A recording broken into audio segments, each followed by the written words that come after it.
நீங்கள் பார்த்துக் கொண்டிருப்பது உங்கள் விஜய். பஷ்யைதாம் பாண்டுபுத்திராணாம் ஆச்சாரிய மகதீம் சமும் வியூடாம் திருபதபுத்திரேண தவ சிஷ்யேன தீமதா. இது கீதையில் துவக்கத்திலேயே துரியோதனனுடைய பேச்சு. ஆச்சாரியனான துரோணரை பார்த்து துரியோதனன் பேசுகிறான். பாண்டுபுத்திரர்களுக்கு ஆச்சாரியனே பார்ப்பீர், உம்முடைய சிஷ்யன் திருஷ்டத்யும்னன் அவன் எப்படி செய்திருக்கிறான்னு பாரும். தவ சிஷ்யேன தீமதா பஷ்யேதாம் பாண்டுபுத்திராணாம் ஆச்சாரிய மகதீம் சமும் வியூடாம் திருபதபுத்திரேன திருபத மன்னவனுடைய பிள்ளை தவ சிஷ்யேன. எவ்வளவு தூரம் திருபத மன்னவன் துரோணாச்சாரியருக்கு வேண்டியவராக இருந்தார். அந்த வேண்டியவனுடைய பிள்ளை, உமக்கு ரொம்ப நெருங்கியவருடைய பிள்ளையான திருஷ்டத்யும்னன் பாண்டவர்களுடைய சேனையை என்னமா அணிவகுத்து வைத்திருக்கிறார் பாரும் என்று துரியோதனன் துரோணரை பார்த்து கூறுகிறான். இது துரோணாச்சாரியருக்கு செய்யப்பட்ட பெருத்த தலை குனிவு. இதை போல் துரியோதனன் பேசியிருக்கலாமா? மொத்த 5 பாண்டவர்களுக்கும் கௌரவர்களுக்கும் அனைவருக்கும் ஆச்சாரியன் துரோணன். அவர் மெத்த படித்தவர், கல்வி கேள்விகளில் வல்லவர். அப்படி இருக்கும்போது அவரை குத்தலாக துரியோதனன் பேசுகிறான். பேச்சில் குத்தலா பேசினாலும் ஹிம்சைதான். மனசளவில் ஒருத்தர் கெட்டு போயிடணும்னு நினைத்தாலும் ஹிம்சைதான். கைகளால் அறைந்தாலும் ஹிம்சைதான். இப்போ துரியோதனன் பண்ணது ஹிம்சை. ஏன்னா அவன் எவ்வளவு குத்தலா பேசுகிறான் பாருங்க. பார்த்தீரா ஆச்சாரியரே, உம்ம பாண்டவர்கள் அவர்கள் எப்படியெல்லாம் நன்னா வியூகம் பண்ணியிருக்கா பாருங்க. அதோடு இல்லை, உமக்கு ரொம்ப நெருங்கினவன் திருபதன், உம்ம நண்பன். அந்த நண்பனுடைய பிள்ளை திருஷ்டத்யும்னன். அவன் நம்ம பக்கத்தில் இல்லாமல் நண்பருடைய பிள்ளை நம் பக்கத்தில் இல்லாமல் பாண்டவர்கள் பக்கத்தில் இருந்து அவன் தான் சேனாபதியாக வியூகமே ஏற்படுத்தி இருக்கிறான். நன்றாக இருக்கிறது நீர் என் பக்கத்தில் போராடுவது என்ன வேணும்னு குத்தல், இகழ்ச்சி. இந்த ஸ்லோகத்தை பார்த்தா பஷ்ய ஏதாம் பாண்டுபுத்திரானாம், பாண்டுபுத்திரர்களுடைய மகதீம் சமும், இந்த பெரிய சேனையை நீர் பார்ப்பீர். ஹே ஆச்சாரியர், ஆச்சாரியரான துரோணரே, இந்த பெரிய சேனையை பாரும். இவ்வளவுதான் அவர் சொல்லியிருக்கார். ஆனா வேணும்னு உள்ளத்துல என்ன தெரியுமோ நினைச்சிட்டு இருக்கான். பாண்டுபுத்திரர்களுடைய சேனையை பாரும் ஆச்சாரியரே என்று சொல்லல, பாண்டுபுத்திரர்களுடைய ஆச்சாரியரே சேனையை பாரும் அப்படின்னா தான் குத்தல்னு அர்த்தம். பாண்டுபுத்திரருடைய ஆச்சாரியனால் என் பக்கத்திலேயே இருப்பீர், ஆனா எனக்கு நல்லது செய்ய மாட்டீர். என் பக்கத்துல நின்றுண்டு அவர்களையே மனசுல நினைச்சுட்டு இருக்கீர் பாரும், உம்மதெல்லாம் எனக்கு தெரியும் என்று பேசுகிறான். அப்படி செய்யக்கூடியவர் துரோணாச்சாரியர் அல்லர். அவர் கல்வியில் சிறந்தவர். எவ்விடத்துக்கு நிற்கிறாரோ அவ்விடத்துக்கு போரிடக்கூடியவர். ஆனால் அவரை பற்றின உண்மையே புரிந்து கொள்ளாமல் எத்தனை அவரை தப்பா பேச வேண்டுமோ துரியோதனன் பேசுகிறான். அவரும் வேண்டிய அளவுக்கு போரிட்டார். ஆனால் எதிரே கண்ணன் இருந்தபடியால் சுலபத்தில் போரை முடிக்க முடியவில்லை. கடைசியில் தோற்றும் போனார். ஆனால் துரியோதனன் சொன்னது, வேணும்னு அர்ஜுனன் முதலானோரை அடிக்க மறுக்கிறீர். இதுதான் அவனுடைய குற்றச்சாட்டே. நீர் பார்த்து பார்த்து பார்த்து அடிக்கிறீர், வலிக்காம அடிக்கிறீர். அப்படி அடிக்கிறதுக்காக கொலை செய்வதற்கு நீரானா கொலை பண்ண மாட்டேங்கிறீர். ஏனால் எம் பக்கத்துல இருந்துட்டே அவர்கள் பக்கத்துக்கு ஒரு தலைப்பட்சமாக நடந்து கொள்ளுகிறீர். ஒரு ஆச்சாரியனை பார்த்து இப்படி பேசி இருக்கவே கூடாது. அவரோ படிப்பில் மிகவும் சிறந்தவர், அந்தணர்களிலே தலைவர். ஆனால் துரோணரிடத்திலே குற்றம் புரிந்தான், அபச்சாரப்பட்டான் துரியோதனன். இதை போல ஒன்னொன்னா ஸ்லோகத்துல விதுரர் உரைக்கிறார். வித்யா சீல வயோவிருத்தான், படிப்பாலே விருத்தர்கள், ஒழுக்கத்தாலே விருத்தர்கள், வயதாலே விருத்தர்கள். இந்த 3 பேரிடத்துல அபச்சாரமே படாதேங்கிறார். அவர்களிடத்துல காலில் விழுந்து நீ விஷயங்களை தெரிஞ்சுக்கணும். காலில் விழாட்டாலும் பரவாயில்ல, கழுத்தை பிடிக்காமலாம் இருக்க வேண்டாமா? ஆனா துரியோதனன் போன்றால் ஏசுகிறார்கள், குற்றம் கண்டுபிடிக்கிறார்கள், கழுத்தையே பிடிச்சுடுறார்கள். கடைசியில இதனால ஏதான நன்மை ஏற்பட்டதா? துரோணாச்சாரியரும் முடிஞ்சு போயிட்டார், துரியோதனனும் முடிஞ்சு போனான். இருவரும் இல்லை. இவன் பக்கம் நின்னது துரோணாச்சாரியர் செய்த ஒரே குற்றம். துரோணரான ஆச்சாரியனை ஏசினது, அவரை குத்தலாக பேசினது துரியோதனனுடைய குற்றம். அப்ப குற்றம் ஒன்று, நீங்க கணக்கு போட்டு வச்சுக்க வேண்டியதான். அவர் சொல்லியிருக்கிறது நிறைய குற்றங்கள் சொல்றார். பெரியோரிடத்தில் அவமதிப்போடே நடந்தது, அவர்களை மதிச்சிருக்கணும். ஆனா துரியோதனனுடைய குற்றம் பெரியோர்களை அவமதித்தது. இத்தனைக்கு இத்தனை பெரியோர்களும் இவன் பக்கம் நிற்கிறார்கள். எதிரே கண்ணன் இருக்கிறான்னு தெரிஞ்சு கூட செஞ்சோற்று கடனை விட்டுடக்கூடாது, நம் நாட்டை நாம காட்டி கொடுத்துடக்கூடாது, இவன் பக்கமே நிற்போம் இவ்வளவு தூரம் அவர்கள் விட்டு கொடுத்திருந்தும் ஆனால் அவர்களை இவன் சரிவர தெரிந்து கொள்ளவில்லை. அதனால முதல்ல துரோணரிடத்துல பட்ட அபச்சாரம். பாண்டுபுத்திரர்களின் ஆச்சாரியனே அதை பாரும், நீங்க பாண்டவர்களுக்கு ஆச்சாரியன், எங்களுக்கு ஆச்சாரியன். ஆனா எனக்கு தெரிஞ்சு உம்ம வித்தியிலே உமக்கு தெரிஞ்ச மர்மத்தெல்லாம் அவர்களுக்கு தான் சொல்லி கொடுத்துருக்கீர், எங்களுக்கு அவ்வளவு தூரம் சொல்லி கொடுக்கல. நீர் எப்பவும் அர்ஜுனன் பக்கம் ஒருதலை பட்சமாயித்தே, இது சொல்றதே போரும். இப்படி சொன்னா என்ன சுவாமின்னு கேட்டால், இது சொல்றதே ஒரு ஆச்சாரியனுக்கு பெரிய குத்தல். ஏன்னா நடுநிலை மாறாதவர்கள் சான்றோர்கள். அப்படி இருக்க செய்தே இதை போல அவன் பேசியிருக்கலாமா? அப்ப வித்தையாலே சிறந்த துரோணரை அவமதித்தான். சீலம் ஒழுக்கத்தாலே சிறந்தவர் சஞ்சயன். என்ன ஆச்சாரம், என்ன அனுஷ்டானம்! இங்க சீலம் ஆச்சாரம்னு சொல்லுவது கண்ணனிடத்தில் இருந்த பக்தி, சிறந்த பக்திமான். கண்ணன் அவரைத்தான் தேர்ந்தெடுத்தான். எப்போன்னு உங்க எல்லாருக்கும் தெரியும், சண்டை தொடங்க போறது. போர்க்களத்துக்கு திருதராஷ்டிரன் வரவில்லை, அவன் படை வீட்டில் உள்ளான். ஆனா போர்க்களத்துல என்ன நடக்கிறத தெரிஞ்சுக்கணுங்கிற ஆசை இருக்கு. தர்மக்ஷேத்திரே குருக்ஷேத்திரே சமவேதாக யுயுத்சவா மாமகாஃப் பாண்டவாச்சைவ கிம் அகுர்வத சஞ்சய.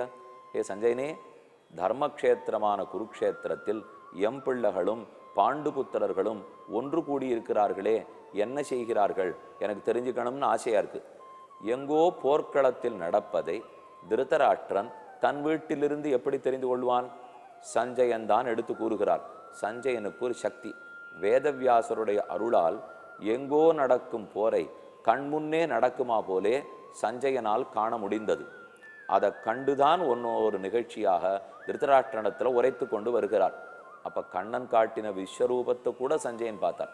மற்ற யாருக்கு தெரிஞ்சதோ இல்லையோ, கண்டிப்பா பார்த்த அர்ஜுனன் பார்த்திருக்கார். அதே போல விஸ்வரூபத்தை சஞ்சயனும் பார்த்தார். பார்த்துட்டு இதோ பேசிண்டே கண்ணன் தன் விஸ்வரூபத்தை காட்டினான். அர்ஜுனன் பார்த்திருக்கான். வாயடைச்சு போய் தகச்சு போய் அர்ஜுனன் நிற்கிறான், ஸ்தோத்திரம் பண்ணுகிறான். பிதாசி லோகஸ்ய சராச்சரஸ்ய தமஸ்ய பூஜ்யஸ்ய குருர்கரீயான் நதத்சமஹா அபேதிக குதோன்யா லோகத்ரயே பிரதிம பிரபாவ. நீயே தந்தை, நீயே தாய், உனக்கு சமமானவனும் இல்லை, மேம்பட்டவனும் இல்லை, அனைத்தையும் சூழ்ந்திருக்கும் ஹரியே நம்மை காப்பாய் என்று வேண்டிக் கொள்ளுகிறான். தான் பட்ட அபச்சாரத்துக்கெல்லாம் மன்னிக்கணும்னு அர்ஜுனன் வேண்டிக்கிறான். இதெல்லாம் யுத்த பூமியில நடக்கிறது. ஒன்னும் திருதராஷ்டிரனுக்கு தெரிஞ்சிருக்காது. எப்படியுமே அவன் கண் பார்வையும் இல்லாதவன், அதனால பார்க்க வாய்ப்பில்லை. ஆனா மொத்தத்தையும் அருகிலே அமர்ந்து கொண்டு சஞ்சயன் ஒன்றொன்றாக எடுத்துரைக்கிறான். நீங்கள் பார்த்துக் கொண்டிருப்பது உங்கள் விஜய். கடைசியா சஞ்சயன் முடிக்கிறார். யத்ர யோகேஸ்வர கிருஷ்ணா யத்ர பார்த்தோ தனுர்தரா தத்ர ஸ்ரீர் விஜயோபூதி துருவானீதிர் மதிர் மம. எங்கு பார்த்தனோ எங்கு கண்ணனோ அங்கதான் வெற்றி, அனைத்து செல்வமும் அவ்விடத்தில் தான் இருக்கும், இது உறுதி. சஞ்சயனுடைய வார்த்தை. அப்ப சஞ்சயன் மேதாவி, சஞ்சயன் ஒழுக்கத்தில் சிறந்தவர், நல்ல பண்புகளின் இருப்பிடம். கிழிய ஒரு நாள் சொல்லியிருக்கேன், கண்ணனும் சத்யபாமையும் அர்ஜுனனும் திரௌபதியும் இந்த 4 பேரும் ஒரே படுக்கையில் படுத்திருக்கிறார்கள். சாமான்யமா அந்த மாதிரி ஒரு காட்சி பார்க்க முடியாது. ஆனா இது காணக்கரியதான காட்சி. வாயிற்காப்போன் காவலாளி இடத்துல கண்ணன் சொல்லி வச்சிருக்கார், இப்படி நாங்க படுத்துட்டு கதை பேசிட்டு இருக்கிறதே யாரும் பார்க்கக்கூடாது, ஒத்தரையும் கதவை திறந்து உள்ள விடாதே என்று கண்ணன் மறுத்திருந்தார். அந்த சமயம் பார்த்து சஞ்சயன் வந்தார். வாயிற்காப்போன் இடத்தில் கண்ணனை சந்திக்கணும்னு வேண்டினார். வாயிற்காப்போன் உள்ள வந்தார். இதை போல சஞ்சயன் வந்திருக்கார். கண்ணா, தேவரீரான யாரையும் விடவாண்டான்னு சொல்லி வச்சிருந்தீர், சஞ்சயனை உள்ள விடணுமா வேண்டாமா என்று கேட்டான். சஞ்சயனை மட்டும் உள்ள விடு என்று கண்ணன் அனுமதித்தார். சஞ்சயன் உள்ளே வந்தார். 4 பேரை பார்த்தார். பல்லாண்டு பல்லாண்டு பல்லாயிரத்தாண்டு பல கோடி 100,000 மல்லாண்ட தெண்டோள் மணிவண்ணா உன் சேவடி செவ்வி திருக்காப்பு என்று பதில் கூறினார். பல்லாண்டு பாடிவிட்டு பேசிட்டு புறப்பட்டு திரும்ப தான் ஊருக்கு போயிட்டார் சஞ்சயன்.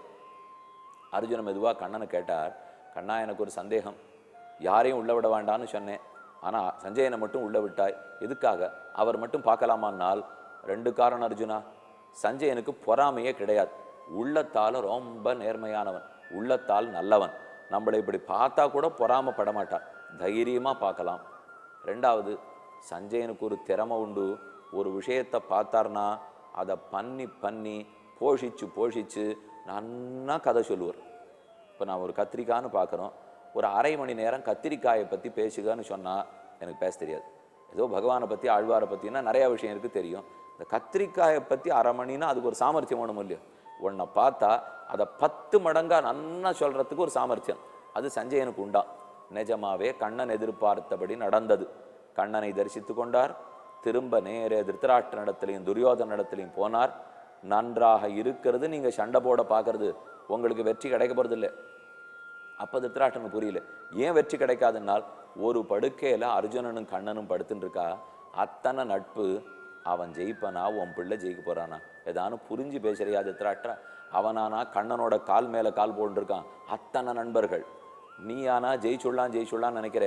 கண்ணனை எதிர்கோட்டியில் வைத்துக்கொண்டு உன்னால் ஜெயிப்பது இயலாது என்று கண்ணனும் அர்ஜுனனும் எவ்வளவு நெருக்கம். அதை அரை மணி கதை சொன்னார் சஞ்சயன். இதைத்தான் கண்ணன் எதிர்பார்த்தார். நம்ம கிட்ட பார்க்கட்டும், அங்கவே 10 பேசுவான். அப்படியாவது திருத்தராஷ்டிரன் மனசு திருந்துறானான்னு பார்ப்போம். எதுக்கு சொல்ல வந்தேன்? சஞ்சயனை உள்ள அனுப்பு, நம்மளை எப்படி வேணும்னாலும் சஞ்சயன் தரிசிச்சுக்கட்டும். இதை கண்ணன் அனுபவித்தார். அந்த அளவுக்கு ஒழுக்கம் மிகுந்தவர் சஞ்சயன். அவர் எடுத்து கூறுகிறார் துரியோதனிடத்தே. சஞ்சயன் தூது போனார். சஞ்சய யானம்னு அதுக்கு பேர். தூது போயிட்டு திரும்பி வந்துட்டார். எடுத்து பேசுறதுக்கு இது தான் பாண்டவர்களுடைய பட்சம். 5 கிராமமானு கேட்கிறார்கள், கொஞ்சமேனு நலன் கேட்கிறார்கள். உன்னை விட்டு கொடுத்த சொல்றா துரியோதனா, இது உனக்கு பொன்னான வாய்ப்பு. வாய்ப்பை நழுவ விடாதே, கொடு. நன்னா கற்றுக்கோ. அவர்களும் வாழட்டும், நீயும் வாழட்டும். இப்படி தாய் வயிற்று தந்தை வயிற்று பிள்ளைகளெல்லாம் ஒத்தருக்கொத்தர் சண்டை போட்டு கொள்ளக்கூடாது. எத்தனையோ சஞ்சய சொல்றார். துரியோதனம் ஒன்னையுமே ஏத்துக்கல. உமக்கு சக்தி கிடையாது, உமக்கு திறமை இல்லை, அதனால் சண்டை போட வேண்டாம் நினைக்கிறீர். நீர் தூது போவதற்கு வந்தவர், தூது போய்விட்டு அமரும். இதுக்கு மேல் சண்டையை பற்றி பேசுவதற்கு உமக்கு தகுதி இல்லை. நாம் அதை முடிவெடுத்துக் கொள்வோம். நமக்கு தோள் வலிமை உள்ளது, நாம் ஜெயிப்போம். நீர் வலிமையற்றவர், போயிட்டு வர்றதுக்கு தான் நீர் சரி. உம்ம வேலை முடிஞ்சு போச்சு, உட்காரும். இதை துரியோதனன் பேசினது சஞ்சயனிடத்திலே பட்ட பெரிய அபச்சாரம். அதை செஞ்சிருக்க கூடாது. அப்ப ஒழுக்கத்தில் சீலத்தில் திறமை உள்ளவராய் சீலத்தோடையே வாழ்க்கையை நடத்திருக்கிற சஞ்சயன் அவரிடத்தில் அபச்சாரப்பட்டிருக்க கூடாது.